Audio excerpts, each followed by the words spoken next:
Consider a circle with center O and the radius of the circle is R. Now let's say we have 2 points on the circle P and Q. If we connect the center of the circle to these 2 points P and Q, we'll get the two chords OP and OQ. And let's say the angle between these two chords is theta. Now these two variables R and theta can be used to find the length of the arc PQ. Arc length PQ, which is L, that is given by the product of r and theta, where r is the radius of the circle and theta is the angle at the center. So L stands for the length of this arc PQ, theta is the angle at the center in radians, and r is the radius of the circle. Now, if you look at this formula, if we take the value of L is equal to r, if I take L and r to be the same value, then L and r will get cancelled out and theta will come out as 1. So if L is equal to R, then theta is equal to 1 radians. This gives rise to the definition of radian. So 1 radian is the angle at the center of an arc whose radius is equal to the arc length. So whenever R and L are equal, that's when you get theta as 1 radians. Now imagine there is a particle which is moving in a circular path. So let's say there is a particle which originally is at point Q and it is going towards P along this circular path. So for this chapter of circular motion, we have to consider two kinds of speeds, linear speed as well as the angular speed. To find the linear speed, all we have to do is draw a tangent at different points. So if you draw a tangent at point Q, this direction will give the direction of the linear speed. Similarly, if we draw a tangent at point P, that arrow will be the direction of the speed, the linear speed at the point P. Similarly, we have angular speed, which is determined by an arrow. Now, since the particle is going from Q to P, which means it is moving in an anti-clockwise fashion, that's why we have drawn an anti-clockwise arrow for the angular speed. And to find the linear speed, we will use the basic formula linear distance upon time. So this is nothing but distance is equal to speed into time. So linear speed will be equal to the linear distance, which in this case is the arc length PQ. So the numerator will be the arc length PQ and divided by the time taken. For the angular speed, we have angle of rotation in the numerator and time is the denominator. Angle of rotation in this diagram is theta. So we will write omega is equal to theta upon delta t. Now let's consider if the particle completes one full circle. So imagine if the particle is originally at Q, it travels around the circle and comes back to Q.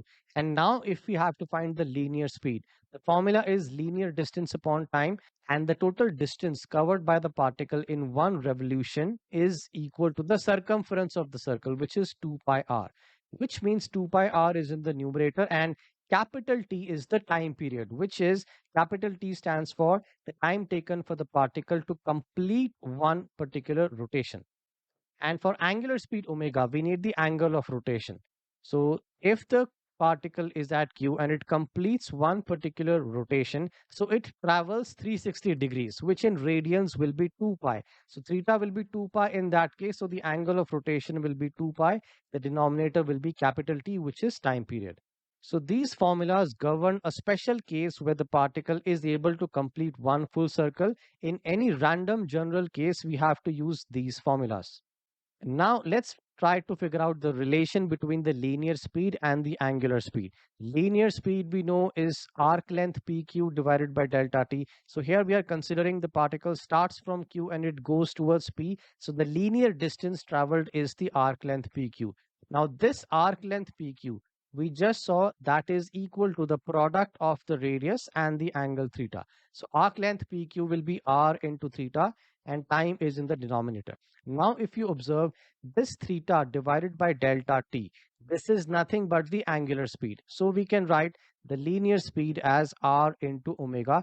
And this is the formula, which is the relation between linear speed v and the angular speed omega. V is equal to r omega.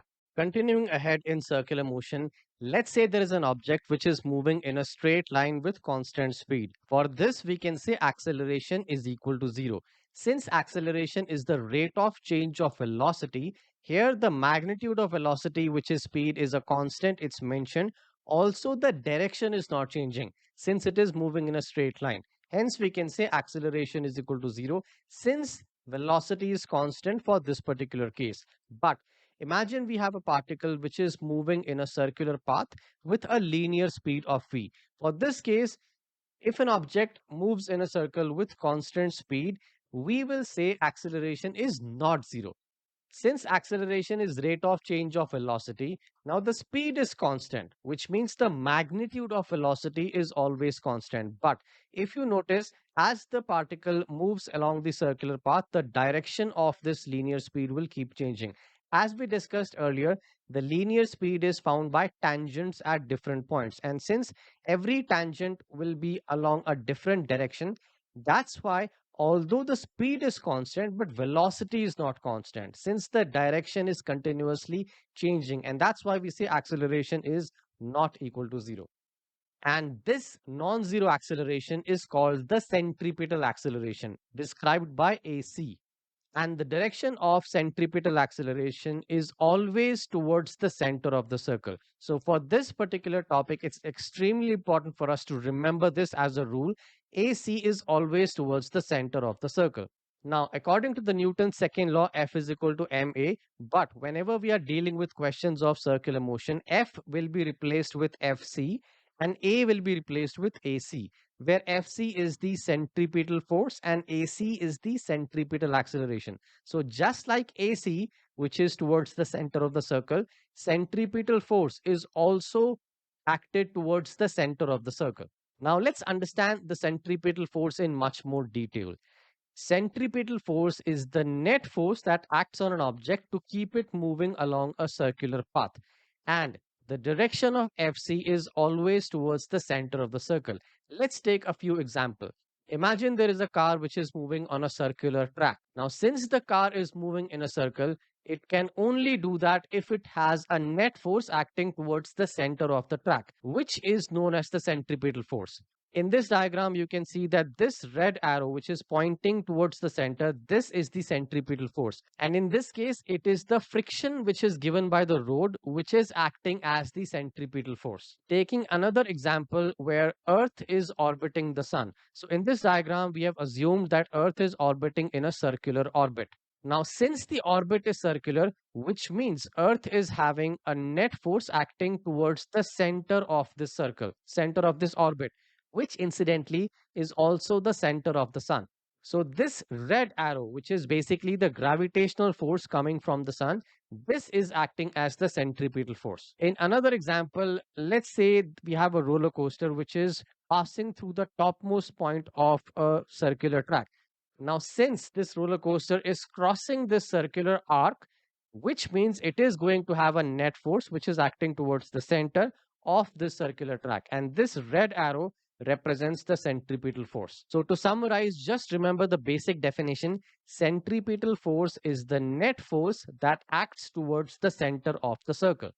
Now let's see how do we solve questions on circular motion. So we will always start with the Newton's second law, F is equal to ma.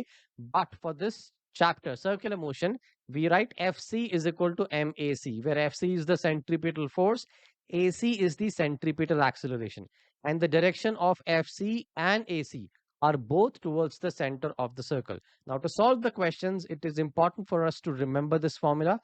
AC, centripetal acceleration, is v squared upon r, where v is the linear speed and r is the radius of the circle. Now, the relation between the linear speed v and the angular speed omega, we know that formula v is equal to r omega. So, if we put this v in this particular expression, so we have v squared in the numerator. So, if we put r omega whole squared here, the value of AC will come out as r omega squared. So there are two formulas to get AC. Either we use V square by R or R omega square. And then we can apply the Newton's second law, which states Fc is equal to mac. Then we can write that as either mv square by R or mr omega square. And in every single question of circular motion, we have to apply this formula. Let's understand acceleration in circular motion in a little bit more detail. The basic definition of acceleration is the rate of change of velocity. Now, the total linear acceleration of an object which is moving in a circle is the vector sum of the centripetal and the tangential acceleration. Extremely important statement. So let's understand this. First, centripetal acceleration is responsible for changes in direction because the direction of centripetal acceleration, if you remember, is always towards the center. So the only role of centripetal acceleration is to change the direction. Secondly, we have another acceleration which is tangential acceleration. Now, this is a linear acceleration which is responsible for the changes in the speed of the object. So let's understand this with an example. Imagine we have an object moving in a circle with a linear speed v. Now, since it is moving in a circle, which means the direction of the speed is constantly changing, direction of velocity is constantly changing. That means it has a centripetal acceleration which is always going towards the center. Now, let me repeat, the centripetal acceleration can only change the direction, which means the linear speed will always be constant as long as there is no push or a pull, a tangential push or a pull acting on the object. Let's say there is an engine which is trying to push this object forwards. So that would mean it is going to have a tangential acceleration. And as the name suggests, how do you find the direction of tangential acceleration? All we need to do is just draw a tangent. Hence, you can see the direction of speed and the direction of tangential acceleration is always the same. Now we are going to consider three separate cases. Case number one, if the value of AC is 0, AT is not 0, that would mean object is accelerating in a straight line. No circular motion. Why is there no circular motion? Because the value of AC, centripetal acceleration, is equal to 0. Now, since AC is equal to 0, the direction is not changing. That's why it is accelerating in a straight line. And why it is accelerating? Because the value of AT, the tangential acceleration, that is a non-zero number, which means object is accelerating, but in a straight line. Hence, no circular motion. Case number two. AC is not 0, but the tangential acceleration is equal to 0. That would mean the object is moving in a circular motion, but a uniform circular motion. So, what does uniform mean? It means the speed is constant. So, imagine in this diagram, if the value of AT is 0, then the magnitude of the speed throughout the circle will always be constant. And the role of AC is only to change the direction. And since AC is a non-zero number, that means it's a circular motion. Case number three, if both AC and AT are non-zero. So like we discussed earlier, AC, since it's a non-zero number, the motion will be a circular motion. But AT, the tangential acceleration, is not zero, which means the speed is not constant. It's a variable, which means case number three can be mentioned like object is moving in a circular motion but non-uniform. What does non-uniform mean? It means the speed is variable. So this particular linear speed might either increase or decrease depending on the value of tangential acceleration.